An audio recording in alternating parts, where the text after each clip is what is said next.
Hello, hello, hello. Back at my favorite product here. This is a product, I've talked about this a lot out here on my channel before. This product has been around forever. I did some research on it a few years ago. I have noticed that it's become increasingly more difficult to find. So like if you find it at Walgreens or CVS or Walmart or something like that, or if you find it online, jump on it, buy it. It has become very scarce and hard to find. This is something that's been around forever. I love products that been around way before I was born, way before my time, all that. I love to do research on products like that, and I like to use products like that because they have longevity. I want to use and want to know what were people using in the 50s, what were people using in the 60s, in the 70s, in the 80s, what were they using back then? And because those people now that use products like this, I know some of them. They are some of my clients. They are some of my coworkers. They're beautiful. So this is something that's been around forever. This is the brand Revlon. And at one time, it was supposed to actually technically be called Eartha 27. It was technically supposed to be named after and in honor of the beautiful singer and actress Eartha Kitt. Eartha Kitt was born in 1927. She was having kind of a tumultuous, fiery hot, fire and ice type of affair with Charles Revson, a creator, owner of Revlon. And you know, he wanted to name the product Eartha 27. It would have been too obvious because at the time that would have been an interracial affair. She being a woman of color, he being, I believe he's a white Jewish man. I believe he's Jewish. But anyhow, that would have been very controversial, you know. So he couldn't name it Eartha 27 because she actually wouldn't let him, because she knew that that could possibly ruin her career, that could possibly ruin his career. But anyhow, I think it would have been incredibly explosively awesome if it were named Eartha 27. So anyhow, so he couldn't name it that for that reason. But it is called Eterna 27.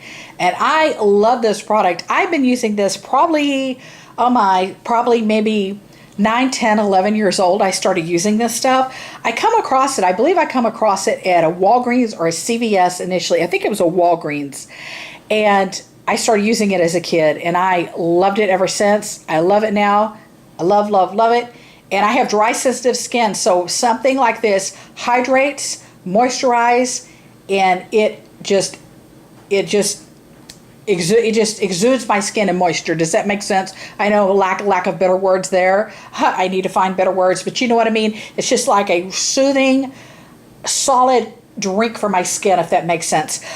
You guys know I used to have super oily skin. I had oily skin till I woke up 21 years old on my 21st birthday. My skin switched. That was not that long ago, you guys, but my skin switched. It went from sebaciously overactive oily glands to like a Crisco face to dry skin. But anyhow, I have sensitive dry skin. I love, love, love this stuff.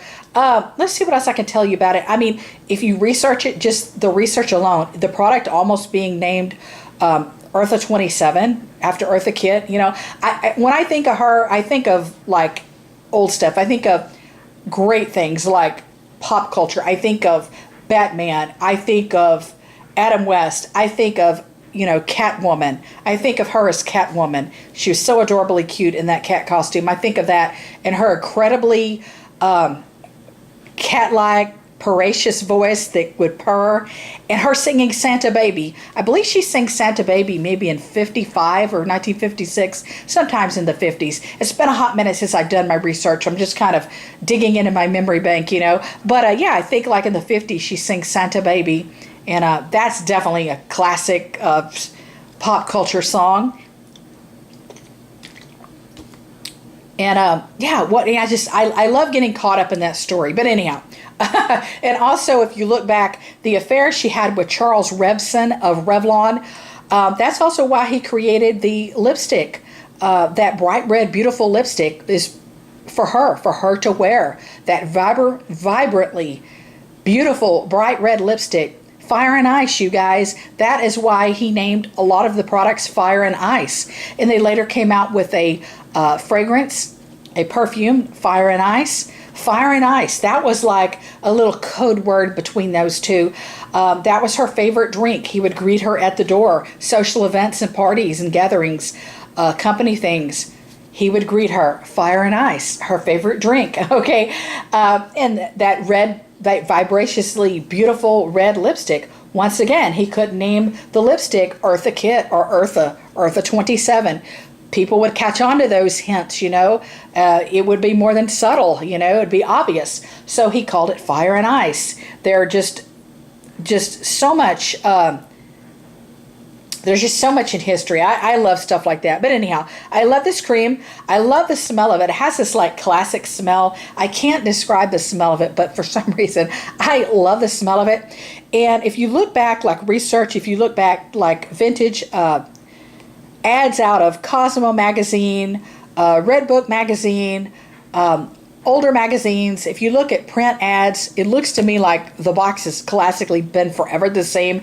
It's white with that gold stripe and that gold top. It looks like it hasn't changed. I see vintage things back from like the 50s and 60s. It appears to be the same. I don't know honestly if the formulation has been reformulated or if that is the same or not. I'd like to hope it's the same because I'd like to have a vintagey product, like part of history, you know what I mean? Like things that work back then, they work now, and I don't want them to change. I want to use what everybody back in the day before I was born was using, you know what I mean? This is what the cream looks like.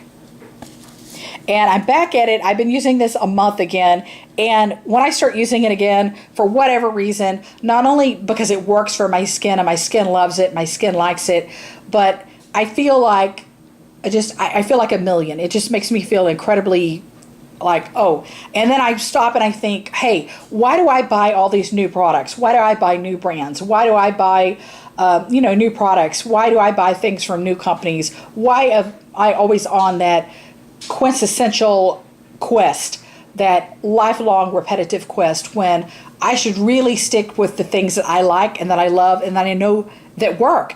And like I said, I have clients at work, you guys. You know, I'm a skincare expert at one of my jobs. I'm a licensed cosmetologist. I'm a professional licensed electrologist. I work for a law firm. I'm state board certified. I have a million jobs, but I know people that this is all they use. They used it in the 50s. They used it in the 60s. They used it in the 70s, the 80s, the 90s, the 2000s. They're still using it. And they're like 70, 75, 65 years old. I'm like, I'm sold. Like, their skin is beautiful. Okay, I know. You're onto something. You've been onto something. This is something that, it's classically wonderful. Okay? So, I love it. I'm going to do a quick swatchy on my hand. Like I said, it's just super, super hydrating, which I love. I have dry, sensitive skin. I slather it all over my neck, my décolletage, my décolleté. I go very heavy-handed. I like to pin my hair up at night in a super classic sassy bun, okay? I put my hair up in a sassy bun, making sure I get all my hair up and off my face and out of the way. And once I get my hair up in my sassy bun, I go to town. I put it in my neck, my décolletage, my décolleté all over. Let it just saturate, penetrate into my skin. I wake up the next morning and it is baby softness. Okay, guys, I love you. Thank you for watching. Take care. Bye, gorgeous. Big thumbs up. Hit that bell button down below. Bye, beautiful.